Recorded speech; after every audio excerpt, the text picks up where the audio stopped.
What's up, guys? Classy Metal here. First and foremost, I just want to say thank you to all of you guys that have liked, subscribed, everything. I just passed 1,200 subscribers for this channel, and that kind of blows my mind. I never expected to have more than just a few subscribers. I kind of just did these videos as an escape when I first started, and I never expected the channel to grow the way it has. So I thank all of you that have jumped on this channel and followed and been along for the ride. I thank you guys so much. It kind of came at a good time for me and this channel because I was at the point where I was really contemplating hanging it up and just moving on to other things. But the kind of outpour of support and just gratitude that you guys have shown me has really meant a lot. Those of you that have been there for me to kind of hear me vent about, I guess, some of my concerns going forward with this channel, I thank you guys for that as well.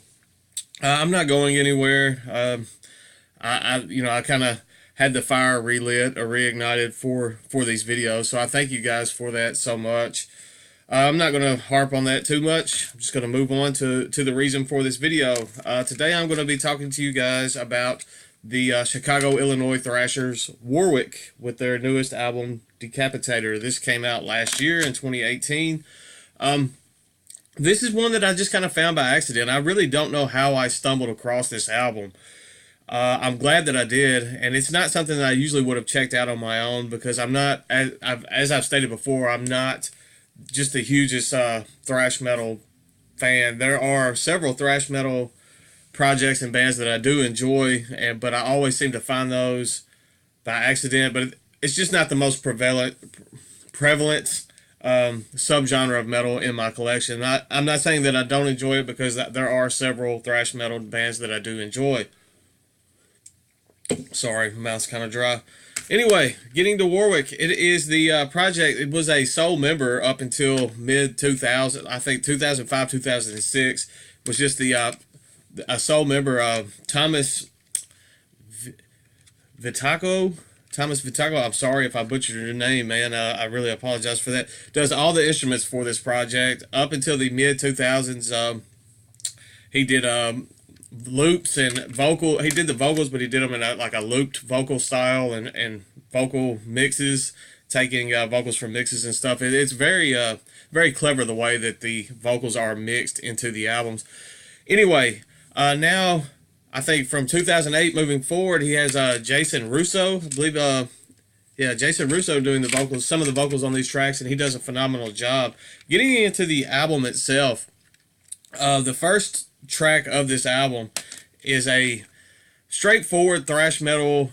It's a mix, I would say, of 80s, the strong 80s thrash, mixed with a heavy metal.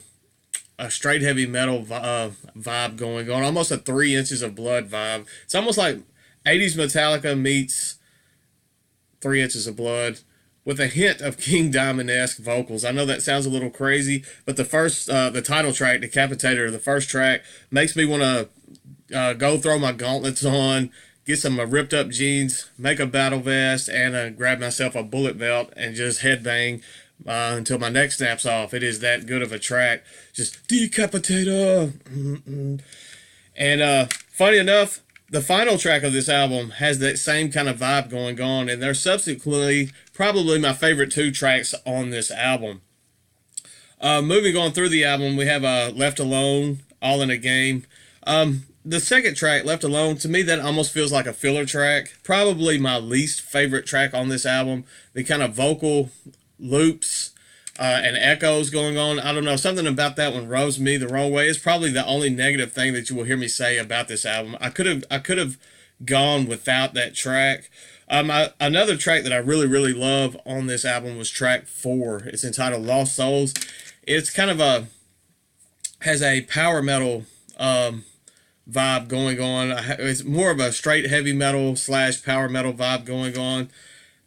This project is able to mix three I guess similar styles of heavy metal mix them and compose them into this album into a way that it just flows pretty well. One of the strongest things I will say about this album is just the composition of the release. It has the tracks stacked in a way that you don't get anything just too similar all at once. It's able to mix it up on you, keep you interested, and keep you looking forward to what you're going to hear next. As I said, Lost Souls is another very strong one. I like it, I think, just as much as the opening and the final track of the album. The next two tracks after that, Betrayal and No More, are just two of the heaviest albums on the release. They're just straightforward, just punch you in the face type stuff. Darkness in My Mind is almost a ballad on this release, so it's also pretty good as well. As I said, all in all, I really, really do enjoy this release. If you're into classic thrash meets modern, straightforward heavy metal, has that, I guess, that 2000s vibe, heavy metal, it's very accessible stuff. That may turn some people off. Very, very accessible stuff. Very catchy stuff. I enjoy this greatly. I will link up in the description if you do not want to wait for the giveaway and want to pick up your own. I actually got these off of eBay from Schnoz Records, which is Thomas's label. So if you would like to order your own copy, then I will link that up in the description. It is through eBay. That's how I found mine. Well, my copies of this. I ordered my copy, and he threw in one of the older releases. This is Shadows Black by Worwyk, which is another pretty solid release as well. And then I enjoyed Decapitator so much, I ordered another copy to do a giveaway on this channel.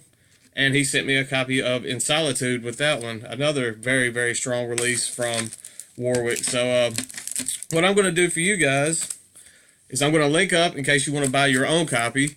I have this copy that I'm going to... let's see, my birthday's coming up February 15th.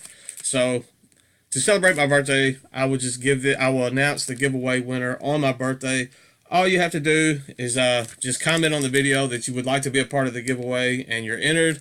I will announce the winner on February 15th. Like I said, I will link up in the description where you can buy your own copy if you would like to do that and don't want to wait till mid-February for a copy. I will also link up if I can find some tracks of this on YouTube or something so you guys can check it out for yourself. I would definitely try to link up some of my favorite tracks from this album if I can find them, because the three tracks that I love I could just listen to over and over. Decapitator, Tears in the Mist, and Lost Souls. I could just listen to those three tracks over and over. So I will definitely try to hunt those down so you guys can check those out. Anything else I can find from the band, I will link up in the description as well. Once again, thank you guys so much for the 1,200 subs. A little out of my element, I feel, on this video. Trying to get back in the mindset moving forward, and positive mindset moving forward, and enjoyable mindset moving forward for this channel. I have some stuff I'm going to show fairly soon. I did get in on the Hell's Headbangers sale that they had going on. There was a $3.33 sale on CDs. If you haven't got into that, I think they still have some stuff left, so you can go check that out if you haven't seen that already. That's a heads up on that for you guys. I don't know. I think that's all that I got some pre-orders. I know I pre-ordered the new Meadows End, and it's a phenomenal album. I've been lucky enough to hear it in its entirety already. I'm excited for you guys to hear it as well, because it is a phenomenal death metal release. Anyway, I will link up anything I can find for Worwyk. Definitely go check out Worwyk. I like building up some support for these underground bands. I'm all tongue-tied. I don't know. Anyway, thank you guys. Stay classy, stay metal, and I will see you all very soon. I promise.